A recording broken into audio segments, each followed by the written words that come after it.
In an age when gods still whispered through storms and men believed their destinies were carved upon the bones of the earth, there rose an empire that stretched farther than the horizon dared to dream. Its banners glimmered like captured suns, its legions thundered across continents, and at its heart sat a man whose shadow touched every corner of the world, the Emperor. He was more than a ruler. He was a force of will, carved in iron and crowned with flame. Kings bowed before him, nations trembled at his gaze.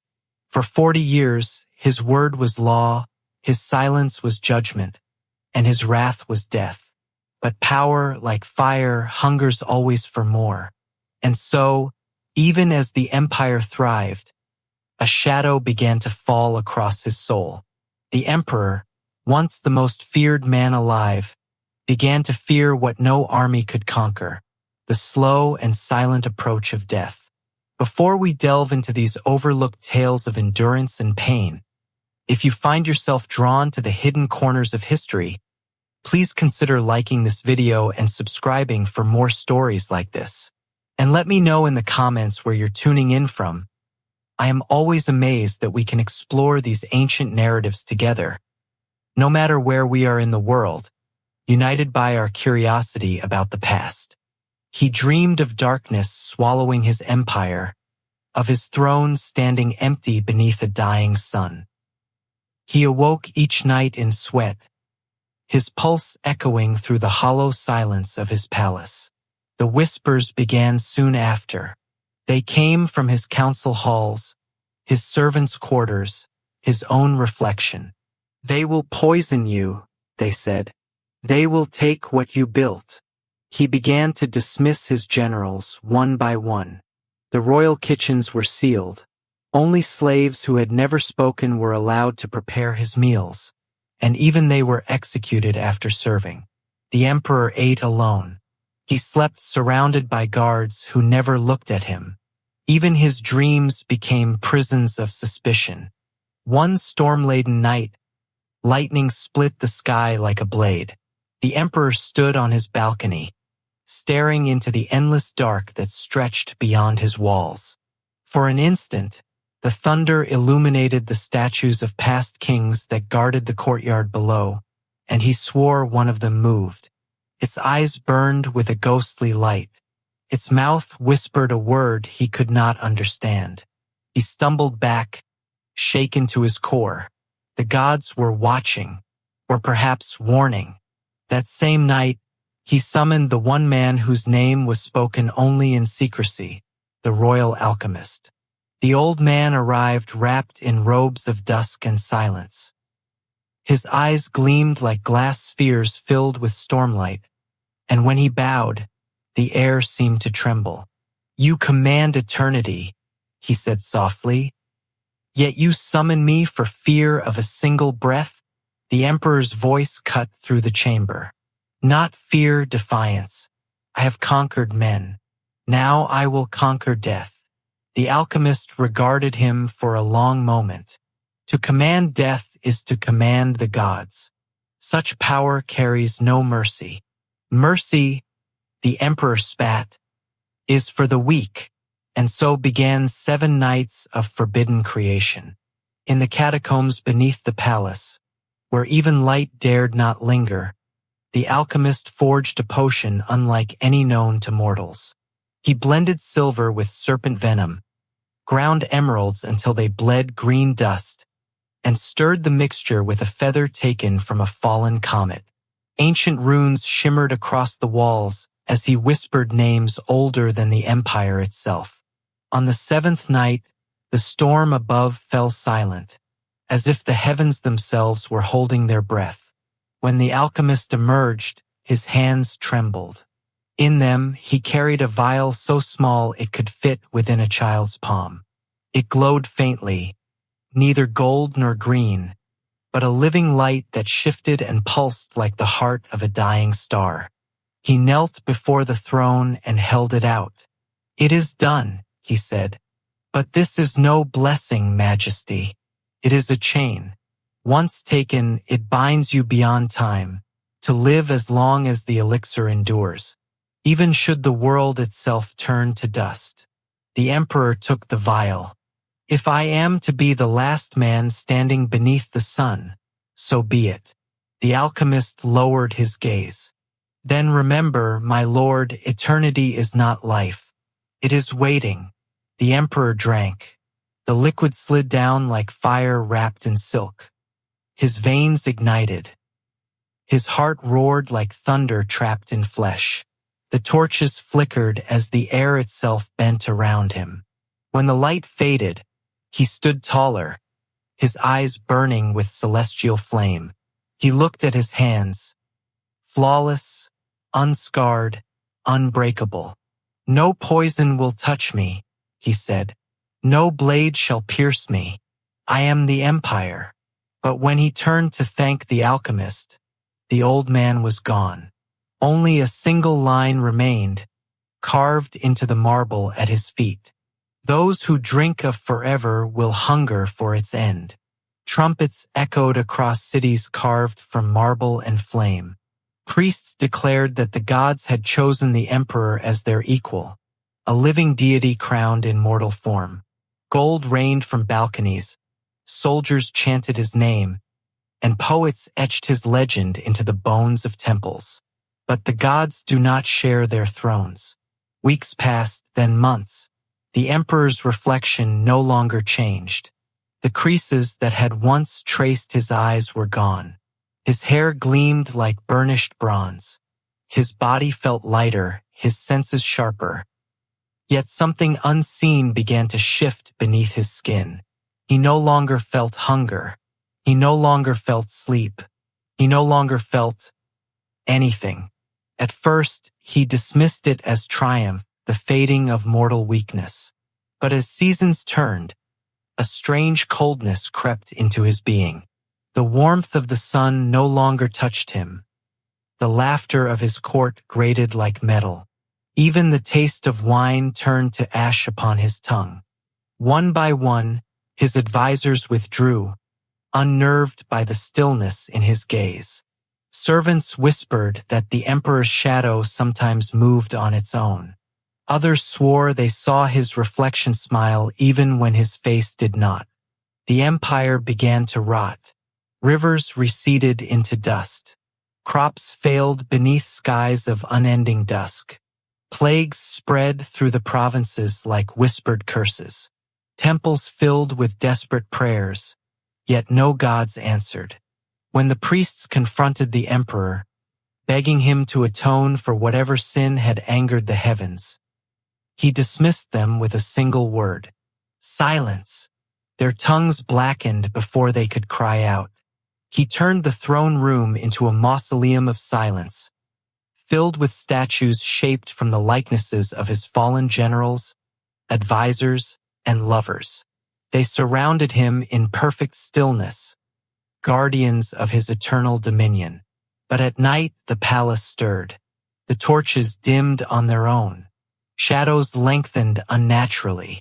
The marble whispered with voices of those who had perished by his hand. And in the great mirror chamber, a hall lined with polished glass from floor to ceiling, the emperor would stand for hours, staring into infinity. Sometimes the reflections moved before he did. Sometimes they spoke. "You are not alive," they murmured. "You are merely preserved." He would strike the mirrors with his fist, but they never shattered. They only rippled as though mocking him, reminding him that time had not stopped. Only he had been abandoned by it. Madness crept into his throne like a serpent into an empty cradle. He ordered the libraries burned, for knowledge could no longer challenge him. He commanded the armies to march, though there were no enemies left to conquer. Cities fell not to war, but to despair. The empire that had once glittered brighter than the constellations now lay beneath a veil of ash. Then came the night of blood-red lightning. He sat upon the same throne where his empire had once knelt before him, now draped in vines, half buried beneath the weight of the earth itself. The crown upon his head had fused with his flesh, its gold turned black with time. His robes, once bright as sunrise, had become threads of shadow. His eyes glowed faintly in the darkness, not with life, but with the cold persistence of memory. At times, he rose to walk the endless halls that still echoed with the ghosts of their former grandeur. The air was thick with dust and silence, but to him, it sang faint, distant voices of the world that once had been. The laughter of children from the streets below his palace, the songs of soldiers returning from war, the trembling whispers of lovers in moonlit corridors. Echoes, nothing more, but the echoes were cruel, for they reminded him of everything he had lost, and everything he could never lose. He would speak to them sometimes, as if they were still there. "I built this world," he would murmur. "Why does it no longer see me?" The silence that followed was heavier than stone. He began to tell himself stories of his triumphs, his glory, his might. Then, when even those tales grew hollow, he began to confess. Every betrayal, every lie, every name he had silenced in the shadow of his throne. He spoke to the emptiness until even his voice became an echo of itself. Outside, centuries continued their slow procession. Empires rose and fell. New gods were born. Old ones faded into oblivion. But still he remained, unchanged, unmoving, undying. And then, one night, the world remembered him. It began with a tremor, soft, deep, like the pulse of something ancient waking from sleep. Sand shifted above his buried palace, uncovering the ruins of forgotten glory. From the far corners of the earth, a group of explorers came, driven by curiosity and greed. They had followed fragments of myth, broken tablets, faded scrolls, songs that spoke of a god-king who had outlived his people. They believed they would find gold or power or proof of divinity. They found a tomb instead. Descending into the earth, they moved through corridors carved with the faces of weeping angels and silent soldiers. Their torches flickered against walls covered in inscriptions, words none could decipher, but all could feel. One whispered, "This place breathes." The air grew colder as they went deeper. The sound of their footsteps seemed to echo twice, once in the present, once from far away, as though the walls remembered other feet that had walked them long ago. And then they entered the throne chamber. First, they thought it empty. The vast dome above was fractured, and through its cracks, moonlight streamed like silver rain. Dust hung thick in the air, falling like snow upon the ruins of pillars and shattered mirrors. Then one of them gasped. At the far end of the chamber, half hidden in shadow, sat a figure upon a throne. Motionless, timeless, they drew closer, cautious, trembling, until the light touched his face. It was a man, but not a man. His flesh was pale as marble, his features carved with impossible precision. His eyes were closed, his hands resting upon the arms of his throne. Around him, the air shimmered faintly, as though time itself bent to avoid him. "Is it a statue?" one whispered. The leader shook his head. "No, look." The emperor's chest rose. Slowly, once, then again. He was breathing. Panic rippled through the group. Two turned to flee, but the leader, entranced, took a step forward. "Who are you?" he asked, his voice echoing across the hall. For a long time there was nothing, then movement. The emperor's eyes opened. They glowed like twin suns buried beneath oceans. When he spoke, his voice was deep and hollow, as though drawn from the depths of eternity. "I am the last witness," he said, "the ruler of a kingdom that defied the will of the gods." The explorers froze. The leader swallowed hard. "What kingdom? There is nothing left here." The emperor's lips curved, not in joy, but in something darker. And still I remain. He rose from the throne. The motion was silent, fluid, wrong. Dust and fragments of gold drifted from his robes like ashes falling from the end of the world. The leader fell to his knees. Are you a god? The emperor looked past him, to the cracks in the ceiling, to the faint shimmer of moonlight above. A god dies when men stop believing, he whispered. But I cannot die. I was foolish enough to drink eternity. The air around him trembled. The torches flickered wildly. The explorers screamed as their lights were snuffed out one by one, swallowed by the darkness that seemed to pour from his body like living smoke.